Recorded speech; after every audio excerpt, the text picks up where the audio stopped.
बिस्मिल्लाहिर्रहमानिर्रहीम अस्सलाम वालेकुम। आप मेरा यूट्यूब चैनल देख रहे हैं। Welcome to my YouTube channel. आज मेरा लेक्चर नंबर 18 है। आज हमने पढ़नी जनरल फिलासफीज़। जनरल फिलासफी में हम पढ़ेंगे आइडियलिज्म, नेचुरलिज्म, रियलिज्म, प्रैग्मेटिज्म और एग्जिस्टेंशलिज्म। ये 5 हमारे पास जनरल फिलासफीज़ होती हैं। इसके बारे में अक्सर क्वेश्चन पेपर में पूछ लिया जाता है। तो उसके बाद जब जैसे मैं आपको थोड़ा सा इसमें डिफरेंस आज बताता हूँ, आपने 5-10 मिनट इस बड़ी गौर से वीडियो को देखना है, सुनना है। उसके बाद अब इंशाल्लाह ताला इसके पास पेपर क्वेश्चन भी करेंगे जो इस टॉपिक के रिलेटेड आपके हेड मास्टर हेड मिस्ट्रेस के पेपर में, असिस्टेंट एजुकेशन ऑफिसर के पेपर में, वाइस प्रिंसिपल एफपीएससी में या लेक्चर एजुकेशन में आ चुके हैं, वो इंशाल्लाह ताला हम डिस्कस करेंगे। तो आज हमने पढ़ना जी जनरल फिलासफीज़। तो आपको पता है जब हमने फ़िलासफ़ी का टॉपिक स्टार्ट किया था ना, तो मैंने आपको बताया था कि 3 चीज़ें फ़िलासफ़ी में ख़ास तौर पे होती हैं जिनके ऊपर फ़िलासफ़ी जो फ़िलासफ़ी के जो एरियाज़ हैं, 3 एरियाज़ हमारे होते हैं जी। ऑन्टोलॉजी नंबर 1, और दूसरा हमारा होता है एपिस्टेमोलॉजी। ठीक है, ये मैंने आपको इसका जो बेसिक चीज़ें हैं वो मैंने पहले आपको करवा दी हुई हैं। ठीक है, अगर आपने पहली वीडियोज़ नहीं देखी तो देख लीजिएगा। नंबर 3 पे एक्सियोलॉजी।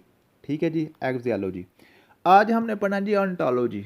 ऑन्टोलॉजी के ऊपर ये जो हमारी डिफरेंट फ़िलासफ़ीज़ हैं, रियलिज़म है, आइडियलिज़म है, एग्जिस्टेंशलिज़म है, आपकी नेचुरलिज़म है, उनके कौन क्या-क्या व्यूज़ हैं और इनके आपस में क्या डिफरेंसेस हैं ऑन्टोलॉजी के ऊपर, और यहीं से आपके क्वेश्चन कौन-कौन से पीपीएससी और एफपीएससी में बनते हैं। ठीक है जी। ऑन्टोलॉजी बेसिकली आपको पता है क्या है, मैंने पहले आपको बताया हुआ है। ऑन्टोलॉजी जो जो ये जो है ना, ये बहस करती है हकीकत के ऊपर। रियलिटी क्या है? कि कहता है जी रियलिटी क्या है, एग्जिस्टेंस क्या है, नेचर क्या है, किसको फितरत क्या है, ये अंटालोजिस्ट के ऊपर बहस करती है। ठीक है, अब इस क्वेश्चन को, रियलिटी को, किसी हकीकत को आइडियलिज्म में कैसे माना जाता है, रियलिज्म में कैसे माना जाता है, नेचुरलिज्म में कैसे माना जाता है, वो आज हमने पढ़ना है और इसके मुताबिक ही जो क्वेश्चन आएंगे आपको वो मैं बता दूंगा। और ये हमारा चूँकि थोड़ा सा मुश्किल टॉपिक होता है, ये फ़िलासफ़ी को समझना बड़ा मुश्किल होता है, तो इसलिए मैंने इसके नीचे इसकी ट्रांसलेशन भी लिख दी है, उर्दू भी लिख दी है, ताकि आपको समझना आसान हो जाए। सबसे पहले बात करते हैं आइडियलिज़म की।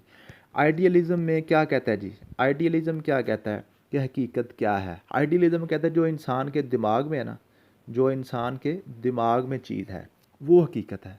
वो चाहे फॉर एग्ज़ाम्पल इंसान सोच रहा है किसी फिनोमेना के बारे में, किसी भी चीज़ के बारे में, एक शेप है, एक बंदे के दरमियान में जो ना उसकी शेप है, रेक्टेंगुलर शेप है किसी भी चीज़ की, ठीक है? इंसान के दिमाग में ये है। लेकिन वो ज़ाहिरी तौर पर जो ना जो आपके यूनिवर्स में, आपके मुआशरे में वो ऐसे गोल जो है ना वो एग्जिस्ट कर रही है। तो आइडियलिज्म कहता है जी नहीं, जो इंसान के दिमाग में आइडियल है ना वो ठीक है, ये बात गलत है। ठीक है, वो डिस्कवर नहीं हुई होगी अभी, डिस्कवरेबल होती है या अभी तक पता नहीं चल रहा होगा, लेकिन चीज़ वही है जो इंसान के दिमाग में है, वो हकीकत है। वो कहते हैं जी या तो वो जो सारी जो चीज़ें हैं ना, इंसान के दिमाग में कोई चीज़ आती है, उसको इम्प्लीमेंट करके, उस फिनोमेना को इम्प्लीमेंट करके इंसान वो चीज़ बना देता है, वो आपकी हकीकत बन जाती है। या जो सामने आपको हकीकत नज़र आ रही है, आपके दिमाग में नहीं आ रही, तो वो हो सकता है आपके दिमाग में ना आए, आपका दिमाग उस लेवल का ना हो, उस कॉन्शियसनेस पे ना हो, आपसे हायर लेवल के दिमाग में वो चीज़ होगी। तो वो कहता है हकीकत ये है जो इंसान के दिमाग में है। हकीकत का ताल्लुक सिर्फ इंसान के दिमाग से है, इंसान के माइंड से है, और किसी चीज़ के साथ हकीकत का ताल्लुक नहीं है। ये बात आप क्लियर कर लें। उसके बाद हमारे पास है रियलिज्म। क्या आता है जी? रियलिज्म। यही सारे क्वेश्चन आपको पेपर में आने हैं, इसी तरह अभी मैं आपको करवाता हूँ, आपको समझ आ जाएगी। रियलिज्म क्या कहता है? रियलिज्म कहता है जी नहीं, ये उसके उलट है। वो कहता है जी जो सामने चीज़ नज़र आती है ना वो हकीकत है, इंसान के दिमाग के उसका कोई ताल्लुक नहीं है। इंसान के दिमाग में क्या चल रहा है वो हकीकत नहीं है। हकीकत वो है जो सामने आपको नज़र आ रही है, जो सामने नज़र आ रही है वो हकीकत है। इंसान के दिमाग इसके साथ कोई ताल्लुक नहीं है। हकीकत इंडिपेंडेंट है, इंसान की सोच से इंडिपेंडेंट है, ये इंसान की सोच पे डिपेंड नहीं करती। ये होगी रियलिज्म। उसके बाद चलते हैं जी नेचुरलिज्म पे। नेचुरलिज्म क्या कहता है? नेचुरलिज्म कहता है जी, नेचुरलिज्म कहता है जी हकीकत वो है जो कानून फितरत पे पूरा उतरती है। जो कानून फितरत पे पूरा उतरती है वो आपकी हकीकत है। हकीकत चीज़ कौन कौन सी है? जो नेचुरलिज्म जिनको नेचर पे है ना, लॉ ऑफ नेचर पे पूरा उतरती है, जो नेचुरल प्रोसेस पे पूरा उतरती है, वो हकीकत है। बाकी चीज़ हकीकत नहीं है। ये इसकी ऑन्टोलॉजी है। ठीक है जी। उसके बाद हम बात करते हैं जी एग्जिस्टेंशियलिज्म। एग्जिस्टेंशियलिज्म। ठीक है जी, एग्जिस्टेंशियलिज्म और प्रैग्मेटिज्म। और प्रैग्मेटिज्म, एग्जिस्टेंशियलिज्म क्या कहते हैं जी? एग्जिस्टेंशियलिज्म कहते हैं जी जो भी हकीकत है ना, हकीकत का ताल्लुक हर इंसान के जो है ना इंडिपेंडेंट जो है ना दिमाग के साथ ताल्लुक़ है। हर इंसान की सामने जो हकीकत है ना वो उसके दिमाग के मुताबिक है। जो इसके दिमाग में है हो सकता है दूसरे बंदे के दिमाग में कोई और चीज़ हो। तो हर दिमाग की आज़ादी देता है। एग्जिस्टेंशलिज्म कहता है जी फ्रीडम है, हर बंदे को सोचने का फ्रीडम है, लेकिन जो वो सोचता है उसके मुताबिक उसको चाहिए कि उस चीज़ का हकीकत का रूप धारे। जो उसने अपने दिमाग में सोचा है उसके मतलब वो मेहनत करे, गौर व खोज करे, वो तजर्बात करे और उसको उसका हकीकत का रूप धार दे। ये कहते हैं एग्जिस्टेंशलिज्म। कहता है जी जो इंसान के हर एक का इंडिविजुअल को ना आज़ादी है, किसी को कुछ तरह का हकीकत समझे, कोई किसी को किसी तरह का हकीकत समझे। प्रैग्मेटिज्म क्या कहता है?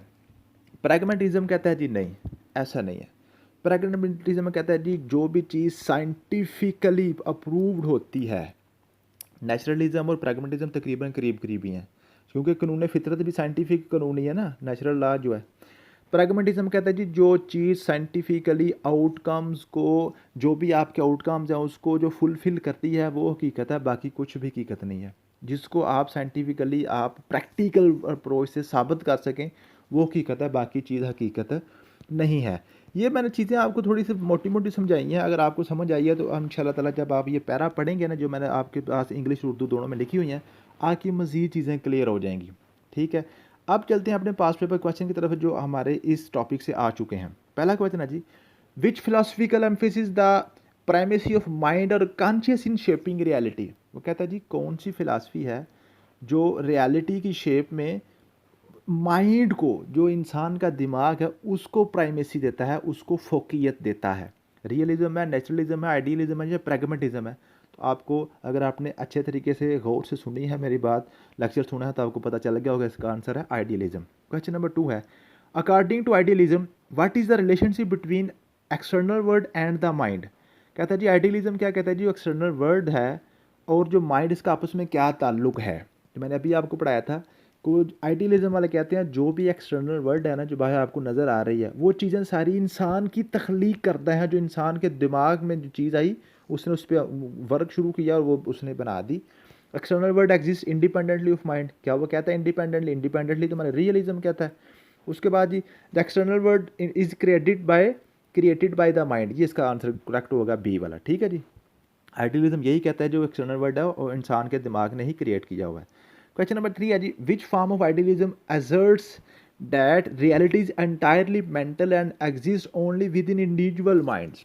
कहते हैं जी वो कौन सी आइडियलिज्म है? आइडियलिज्म क्या एग्जाम है, मैंने ऊपर पैरा में लिखी हुई है, आप पढ़ेंगे तो आपको समझ आ जाएगी कि वो कहते हैं जो हकीकत है वो हर किसी के इंडिविजुअल के माइंड्स में, जो इंसान के दिमाग में है वही हकीकत है। वो हमारी जो ना सब्जेक्टिव आइडियलिज्म है, ऊपर पढ़ेंगे आपको समझ आ जाएगी इस बात की, मैंने ऊपर टाइप्स लिखी हुई हैं। क्वेश्चन नंबर 4 है, रियलिज्म पोजिट्स दैट रियलिटी एग्जिस्ट। अब रियलिज्म क्या कहता है? मैंने अभी आपको बताया था रियलिज्म क्या कहता है जी, रियलिटी कहाँ पे है? Solely in the minds of individuals independently of human perception and consciousness as an illusion created by the mind based on subjective interpretations.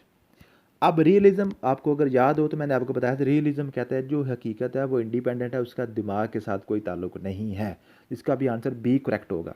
Question number 5 है, according to naturalism what can explain everything in the universe.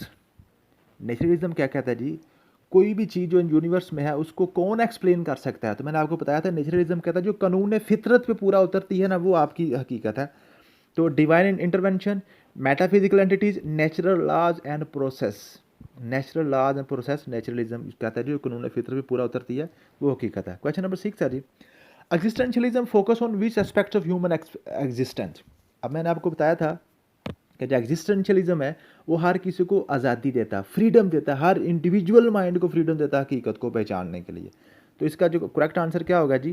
Question answer है जी universal truth, individual freedom and responsibility, collective consciousness, supernatural forces. तो मैंने आपको बताया existentialism क्या था जी, इंडिविजुअल फ्रीडम एंड रिस्पॉन्सिबिलिटी की बात करता है।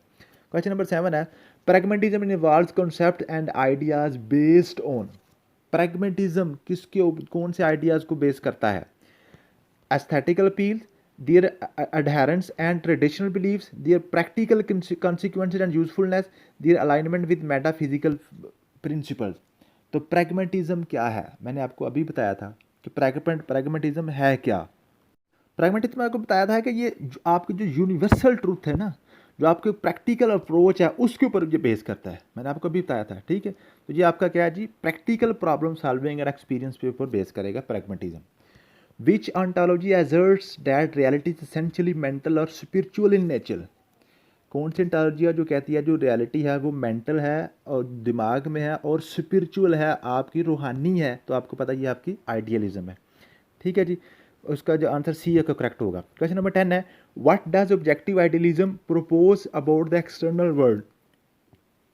ऑब्जेक्टिव आइडियलिज्म क्या प्रपोज करता है एक्सटर्नल वर्ल्ड के लिए, जो मैंने ये ऊपर लिखा हुआ है, ये इंडिविजुअल के माइंड्स में होता है जी एक्सटर्नल वर्ल्ड। इसका जो आंसर हो आपका होगा, ये आपका होगा डी वाला, ठीक है। It is grounded in higher universal consciousness, ठीक है जी।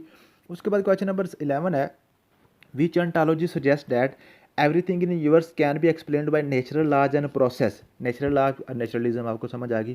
क्वेश्चन नंबर 12 है, according to existentialism what is the role of individual experience in shaping one's values।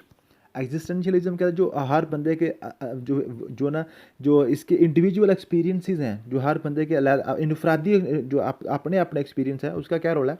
It is irrelevant, it is determined by external forces, it is fundamental and significant, it is controlled by super natural entities. तो मैंने आपको बताया था जो existentialism है उसकी बुनियाद ही individual experiences के ऊपर है, इंडिविजुअल फ्रीडम के ऊपर है, तो ये फंडामेंटल्स का सी ऑप्शन करेक्ट होगा। क्वेश्चन नंबर 13 है, विच ontology focuses on the significance of individual freedom and choice। Individual freedom and choice आपको पता है ये कौन सी होगी, नेचुरलिज्म, प्रैग्मेटिज्म, एग्जिस्टेंशियलिज्म या रियलिज्म, आपको पता होगा एग्जिस्टेंशियलिज्म है। क्वेश्चन नंबर 14 है, idealism suggest that external world is dependent on. Idealism क्या कहता है कि एक्सटर्नल वर्ल्ड किसके ऊपर डिपेंड करती है, आपको पता है ये सारा किया है कि जी माइंड के ऊपर, डी वाला, ठीक है जी। क्वेश्चन नंबर 15 है, which form of idealism propose that external world exist independently but it grounded in higher universal consciousness. कौन सा आइडियल जो प्रपोज करती है कि जो है ना हकीकत है वो इंडिपेंडेंट तो आपको नज़र आती है लेकिन वो हायर लेवल के माइंड के अंदर मौजूद है, वो आपके पास कौन सी है जी, आपकी सब्जेक्टिव आइडियलिज्म है। सब्जेक्टिव आइडियलिज्म है, ऊपर मैंने लिखा हुआ है, आप इसको पढ़ लीजिएगा। तो जो आज हमारा ये था, कल इंशाल्लाह ताला हम इसकी एपिस्टेमोलॉजी के वाले से बात करेंगे, ये सारी फिलासफीज़ के। उसके बाद एक्सियोलॉजी 3 दिनों में ये हमारी सारी ख़त्म होगी। उसके बाद इंशाल्लाह ताला आपके प्रीमियलिज्म, एसेंशियलिज्म, प्रोग्रेसिविज्म, ये इंशाल्लाह ताला करके तुम्हारा फिलासफी वाला टॉपिक ख़त्म हो जाएगा। अस्सलाम वालेकुम।